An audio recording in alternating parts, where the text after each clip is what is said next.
married for 8 years, but my husband has always forbidden our daughter from calling him Dad. It's because his first love son has severe depression and can't handle any stimulation. When he was absent from our daughter's parent-teacher conference again because of Vanessa and her son, I finally gave up hope. I took out the divorce agreement and left with my daughter. I went to the school and found my daughter's teacher. Miss Xenia, I want to transfer my daughter to another school. The teacher was surprised. Why do you suddenly want to transfer? I replied calmly. Her father works out of town, and he's finally settled down. He's going to take us there. The teacher exclaimed. That's good. I thought you were a single-parent family. I smiled. Not now, but soon. I had just stepped out of the office when I saw Malcolm walking towards me with Vanessa and her son. Vanessa's son seemed to have told a joke, and the three of them were laughing happily. My heart ached, and I instinctively stopped. When he saw me, the little boy's expression changed instantly, and he hid behind Malcolm. The man also assumed a protective posture, his cold gaze sweeping over me as he questioned. What are you doing here? Malcolm was my daughter's father, yet he was protecting someone else's child. I clenched my palms, and the last bit of lingering affection in my heart was erased. Lowering my gaze, I said calmly, my daughter is also a student at this school. Can't I come and find out about her from the teacher? Vanessa laughed. What a coincidence, we're also here to see Miss Xenia. Liam has a bit of a stomach ache, and Malcolm is worried that the milk provided by the school is of poor quality and bad for the child's health, so he simply invested in a dairy factory with an acquaintance. It's clean and hygienic, and parents can rest assured. I pretended not to see the provocation in the woman's eyes, but my throat felt bitter. My daughter had multiple allergies since birth, and the food provided by the school cafeteria was very mixed. I was worried, so I asked the teacher several times, but Malcolm lectured me, saying, Teachers also have a difficult job. What do you mean by always bothering them? He wouldn't let me go to the teacher, so I could only tell my daughter to be extra careful. But children are young after all, and they can be careless sometimes. Seeing my daughter's arms covered in red rashes, my heart ached. It wasn't until later, when I got up early every day to prepare and bring her a lunchbox to school, that the situation improved. As for Malcolm, I originally thought he was sticking to his principles. After all, it wouldn't sound good to always use his connections. But Vanessa's words were like a slap in the face. It turned out that he wasn't unwilling to use his connections, he was just unwilling to use his connections for us, mother and daughter. I swallowed the words about my daughter transferring and said indifferently, Is that so? Congratulations. Then turned and left. When I returned to the classroom, my daughter had already packed her school bag and was standing at the door waiting for me. When she saw me, her eyes lit up, and she ran over excitedly, handing me her report card. Mom, I saw Dad just now. Is Dad going to come to my parent-teacher conference? Look, I got first place in every subject, even Miss Xenia praised me for being so good. Looking at the excellent report card, my vision blurred. I rubbed her hair and then took out my phone to call Malcolm. No one answered when I called. I called several more times before the phone was finally answered. Hello, what's up? The man's voice was cold. Under my daughter's expectant gaze, I said, Wendy got first place in the midterm exam. She hopes you can come to the parent-teacher conference. Malcolm was silent for a moment, then said, Okay, I got it. He hung up the phone in a hurry. But I didn't care, I was just overjoyed. I squatted down and told my daughter the good news. Dad agreed, he'll come to your parent-teacher conference. Really? My daughter jumped up like a happy little deer, raised her smiling face, and ran back to the classroom to wipe her desk and chair over and over again. Then she looked at me.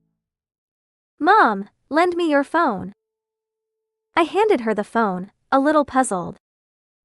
What are you going to do? My daughter took to pictures of her seat and said seriously, I'm afraid Dad won't be able to find my seat, so I'll take a picture and send it to him so he won't get lost. 2. My daughter sent the photo with my phone. She must have been too happy because she couldn't help but send a voice message as well. Her voice was timid. Dad, this is my seat in the classroom. Don't get lost, okay? Hearing my daughter's timid, childish voice, my heart ached, and I reached out to ruffle her hair. I prayed in my heart that Malcolm wouldn't disappoint us, mother and daughter, this time. Other parents had started to arrive. My daughter clutched my clothes tightly, her eyes fixed on the direction of the stairs. But Malcolm never appeared. When Miss Xenia came over for the third time to ask me if Wendy's father hadn't arrived yet, my daughter's tears could no longer be held back. She clutched my clothes and raised her pale little face. Mom, does Dad hate me? That's why he doesn't want to come to my parent-teacher conference? I hugged her tightly. No, it has nothing to do with Wendy, it's Dad's fault. Then I stood up and said to Miss Xenia, I'm sorry to keep you and the other parents waiting, I'll attend this parent-teacher conference. My daughter has always been well-behaved and has good grades, so the teachers liked her very much, so they didn't say much. As soon as the parent-teacher conference ended, I received a call from Malcolm. I was so angry. Just in time, I wanted to ask him clearly why he lied to my daughter since he couldn't attend the parent-teacher conference. Unexpectedly, as soon as I answered the phone, Malcolm's angry voice came through the receiver. Where is Wendy now? Tell her to come over and apologize to Liam immediately. Because of the voice message she sent, Liam had a relapse and is now in the hospital. I was stunned and then realized what Malcolm was talking about. I felt like I had fallen into an ice cellar. Since Vanessa and her son appeared, Malcolm had no longer allowed Wendy to call him Dad. It was simply because Vanessa's son had severe depression and Vanessa and her ex-husband were divorced. Whenever he heard the word Dad, he would have an attack. Because of this so-called depression, Malcolm left us, mother and daughter, time and time again. Wendy gradually realized that as soon as she called Dad, her father would get angry and not come home, so she stopped calling him that in person, only when she was alone with me. This time, she even sent a voice message. If Malcolm hadn't given the phone to Liam to play with, how could the latter have heard the voice message and had an attack? I looked at Wendy not far away and forcibly suppressed my anger. This is not Wendy's fault. Wendy will not apologize. It's your fault, Malcolm. After saying that, I hung up the phone without caring about the man's reaction. Adjusting my expression, I walked towards my daughter. You did a great job. Mom is going to give you a reward. Tell Mom, what do you want? A toy or a big meal? But my daughter shook her head. She held my hand with her small hand. I just want Mommy to always be with me. My eyes were sore, and I said hoarsely, Okay, Mommy will always be with you. I hugged my daughter, and the idea of leaving had never been clearer. 3. I took my daughter out for a nice dinner and bought her her favorite dress and toys. Thinking that Friday would be a good day for her to relax, Wendy insisted on finishing her homework. She has always been sensible and knows that Malcolm and I are busy with work, so she has never worried me about her studies. After my daughter fell asleep, I was also about to go to bed. But I heard a noise outside and went out to see that it was Malcolm. The man was holding a child in his arms. It was Liam. Behind Malcolm, Vanessa smiled at me. Sorry for disturbing you. I froze in place, the cold wind blowing through the living room, making my hands and feet ice cold. What are you doing here with them? I practically squeezed these words out from between my teeth. Wasn't it enough to have them outside? Now they're going to squeeze our mother-daughter living space at home? Malcolm's eyes were a bit evasive at first, but after hearing my question, he frowned and became more assertive. Liam's condition is unstable, and he needs me to be with him. If I stay at Vanessa's, it will be inconvenient, and you will worry more if you know, so I can only bring them back. This way, under your nose, you won't worry, right? I was shocked by the man's sophistry. Just as I was about to speak, I heard a childish and soft voice coming from behind me. What's wrong, Mommy? Turning around, I saw my daughter rubbing her eyes and standing at the door of the room in a daze. When she saw the figures at the entrance, Wendy's face lit up, and she was about to call Malcolm, but when she saw Liam in his arms, her little face quickly drooped. The man was oblivious, and even when he saw his daughter, he said sternly, "Wendy, you're awake, just come over and apologize to your brother. It's all because of you that your brother became like this." For Wendy, Malcolm's words undoubtedly exacerbated her guilt. My daughter looked at me helplessly. I glared at Malcolm, protecting Wendy behind me. "Malcolm, I told you Wendy didn't do anything wrong. It's your fault." Malcolm frowned, but his gaze glanced at the big and small bags on the coffee table in the living room. They were all the reward gifts I bought for Wendy in the afternoon. The man seemed to have caught my weak point, and his face turned cold. "Wendy, how did I teach you? You did something wrong and you bought so many things. Are you gloating?" 4. My daughter trembled at the scolding, and her eyes immediately filled with tears. I clenched my fists tightly. "I bought these things for Wendy. If you have any temper, take it out on me." Liam heard the noise, looked up drowsily, and wrapped his arms around Malcolm's neck. "Daddy Malcolm, have we arrived?" As soon as he finished speaking, a flash of panic crossed Malcolm's eyes when he looked at me. I sneered. "Oh, so you don't let your own daughter call you dad, but you've actually recognized another son outside." Malcolm clamped his lips shut and didn't speak. Vanessa then spoke up in a wronged tone. "Malcolm is just trying to help us, mother and son. Sister, don't be angry. If there's any mistake, it's all my fault. It's me and Liam who have disrupted your family harmony. Let's go! Liam, get down from Uncle Malcolm, and go with Mommy." Liam burst into tears. "No, I don't want to go woo-woo. I like Uncle Malcolm. I want to stay with Uncle Malcolm." Vanessa wiped her tears. "Why are you so disobedient, child? Just because Uncle Malcolm is good to us, you can't make Uncle Malcolm feel difficult." Then, she looked at Malcolm with deep sadness.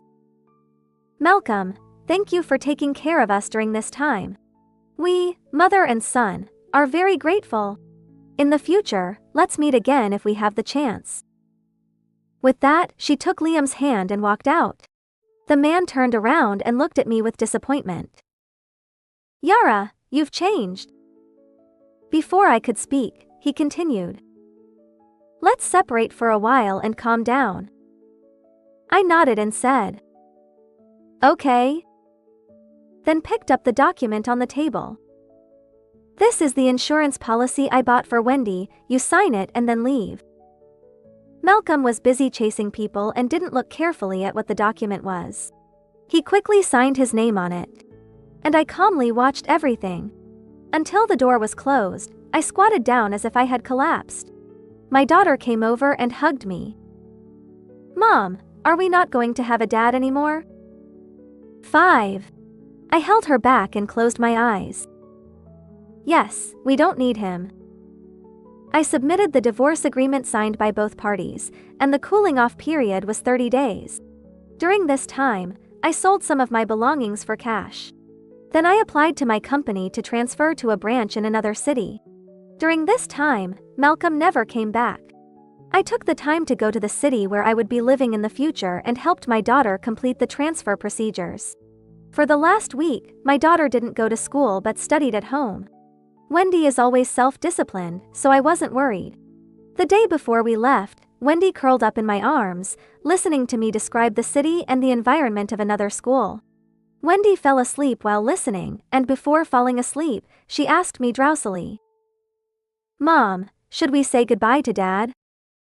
I knew that blood was thicker than water, and family ties were not so easily severed. After going there, I wouldn't be in frequent contact with Malcolm. It would be good to see him one last time. So I went to the bathroom and called Malcolm. This time it connected quickly. "I have something to tell you." Malcolm seemed a little surprised.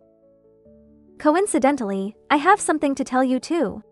I've contacted a reputable psychiatrist, And I'm going to take Liam to see a doctor with Vanessa. It might take about 3 months.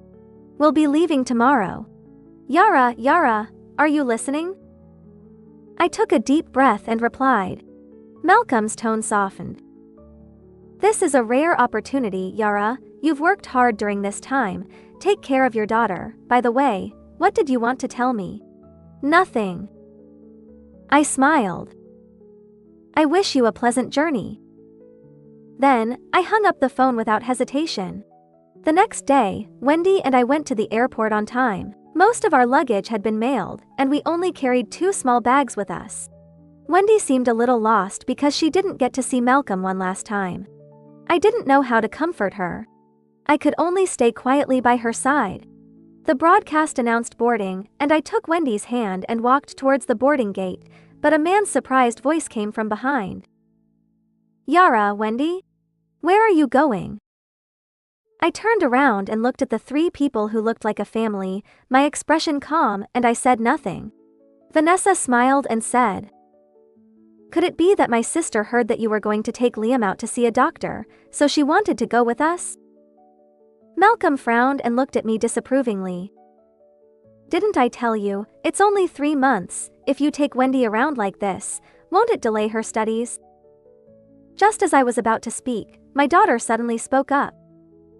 No, Uncle Malcolm, Mom and I are not going with you, we're just going on a trip.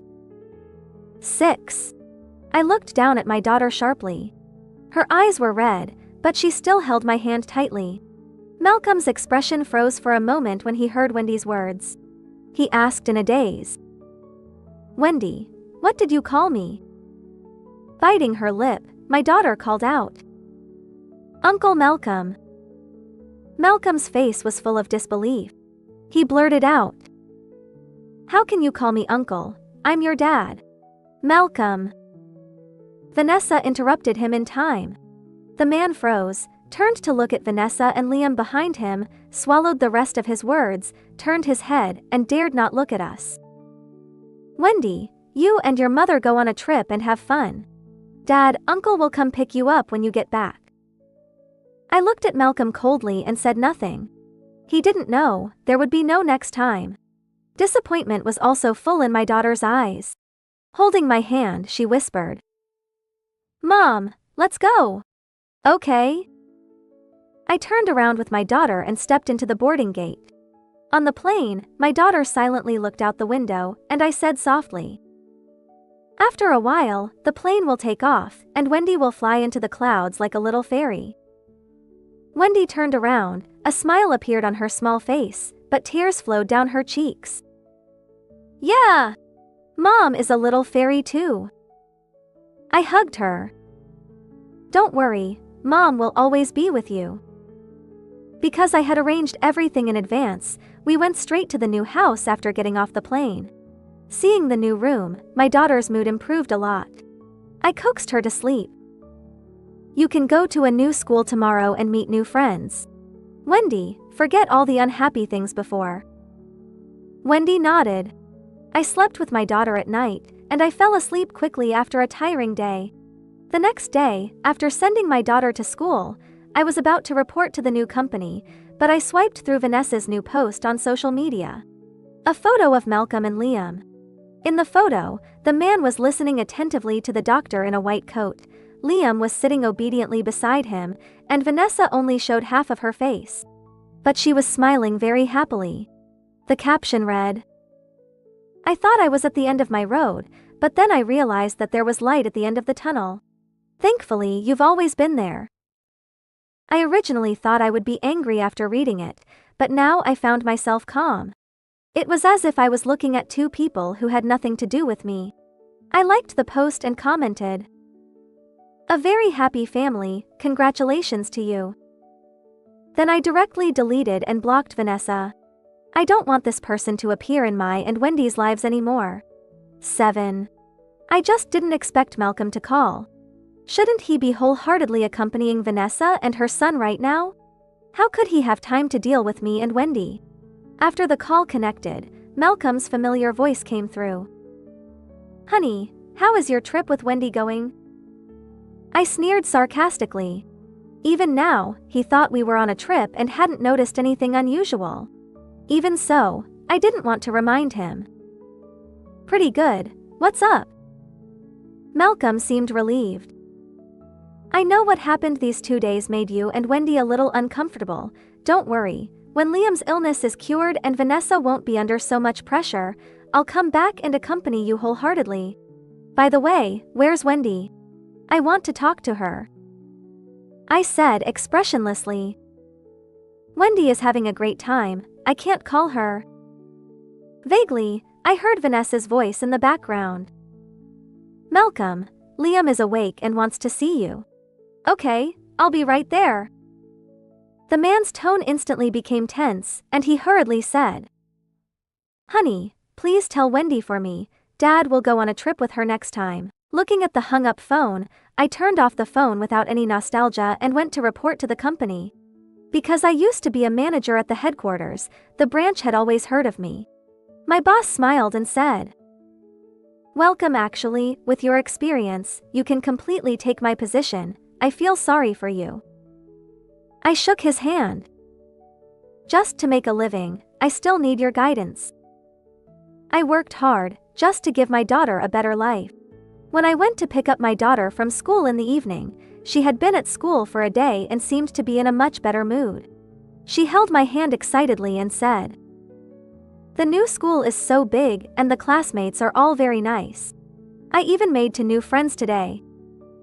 I smiled and rubbed her head. Over the next month, Wendy and I gradually got back on track. Malcolm would call from time to time, and I don't know if he felt something, but he called to care about me and Wendy more times in the past month and a half than in the whole of last year. And my attitude became more and more perfunctory.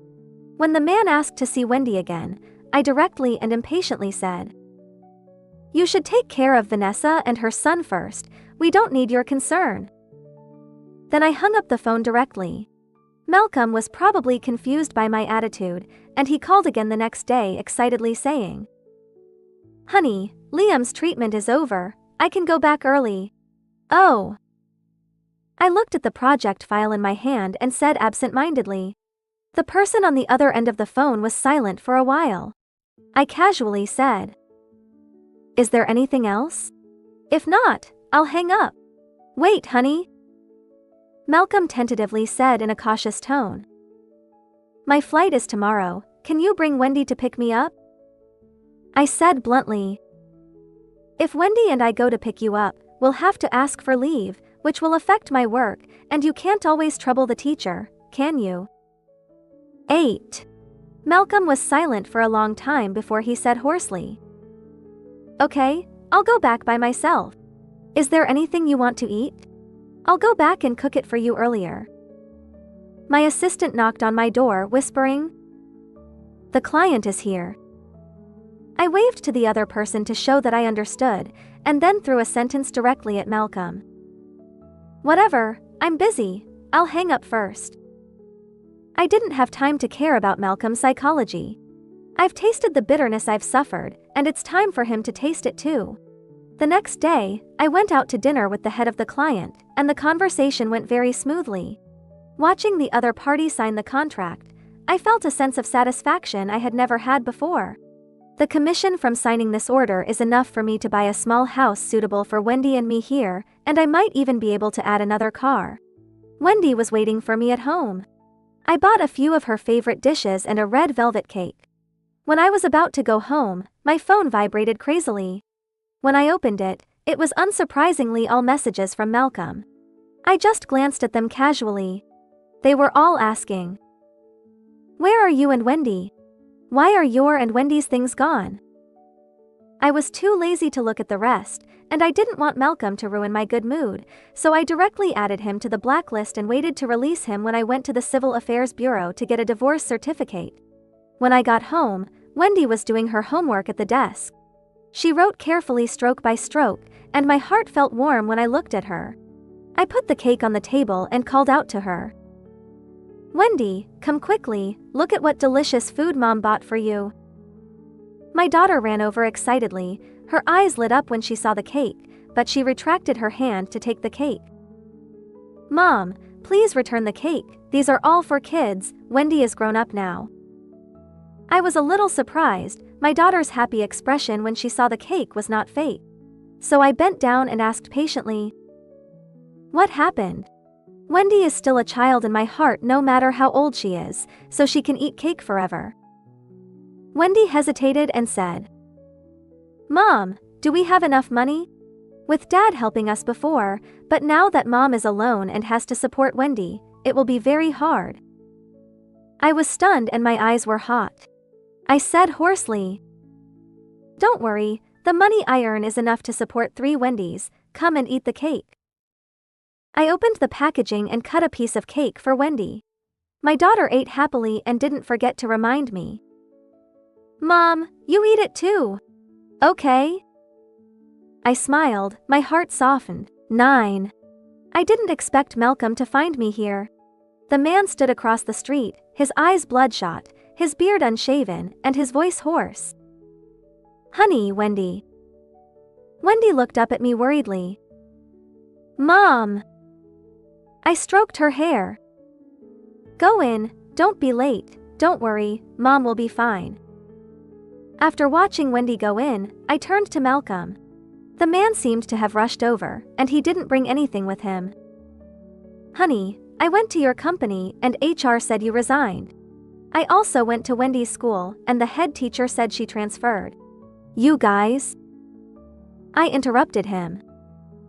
"Mr. Malcolm, first of all, I'm not your wife anymore, we've both signed the divorce agreement, and there are only 2 days left for the divorce cooling off period. As for Wendy, she is your biological daughter, and if she is still willing to recognize you as her father, I will naturally not stop her. But if she doesn't want to, I won't let you harass her." Malcolm gasped for breath, his eyes red. "When did we?"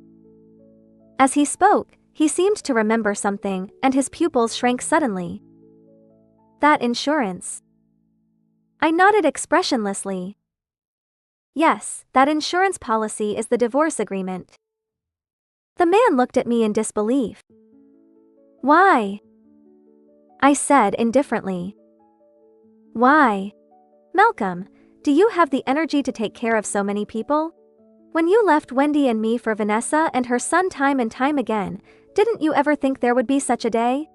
Do you know how happy Wendy was when she heard that you could come to her parent-teacher conference? Malcolm, how could you be so cruel? She is your biological daughter. How could you bear to abandon her and give up on her for someone else's child time and time again?" Malcolm turned pale. He tried to argue. "I didn't."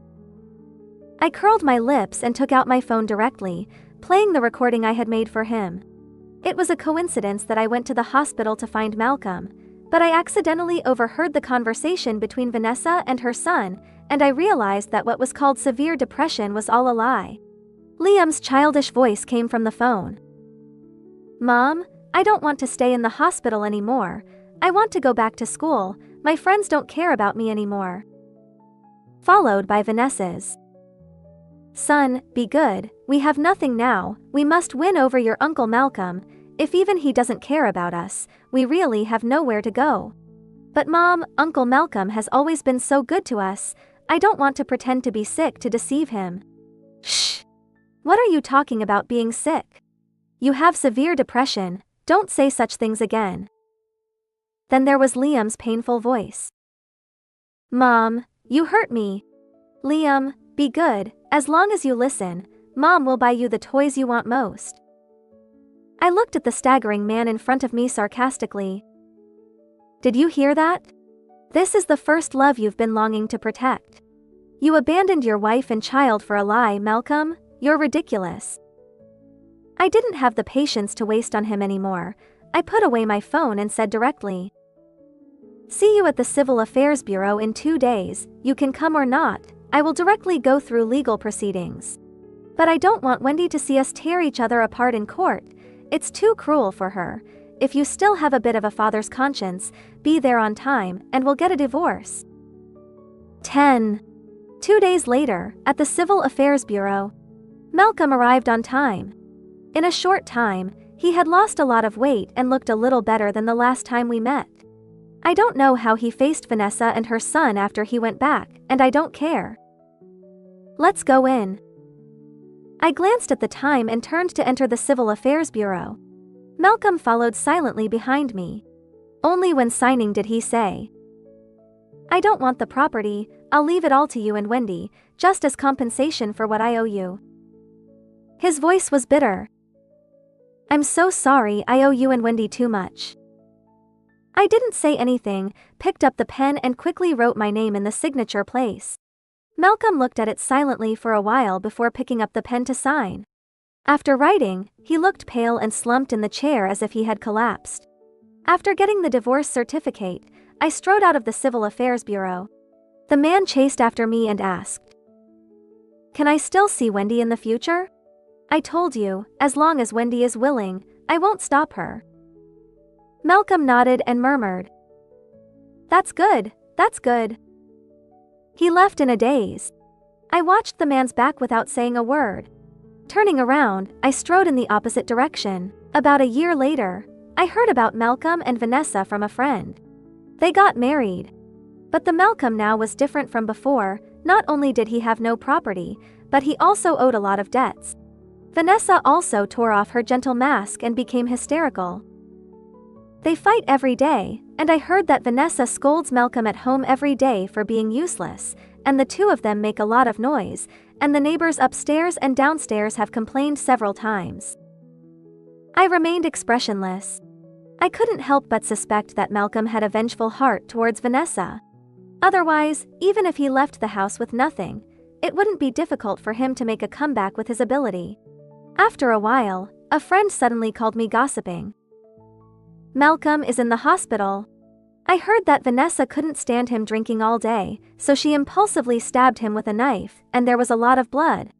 Emergency and the police came. Malcolm's parents insisted on suing Vanessa, and she has been arrested. The trial results will probably come out in a while. That knife was stabbed a bit deep. Malcolm will probably have to wear a urine bag for the rest of his life. I was stunned. I didn't expect things to end up this way. After thinking about it, I decided to tell my daughter this news. "Do you want to go see him?" My daughter was silent for a moment and shook her head. "He's my uncle." I smiled. "Yes, he's just an uncle. What does he have to do with us, mother and daughter?"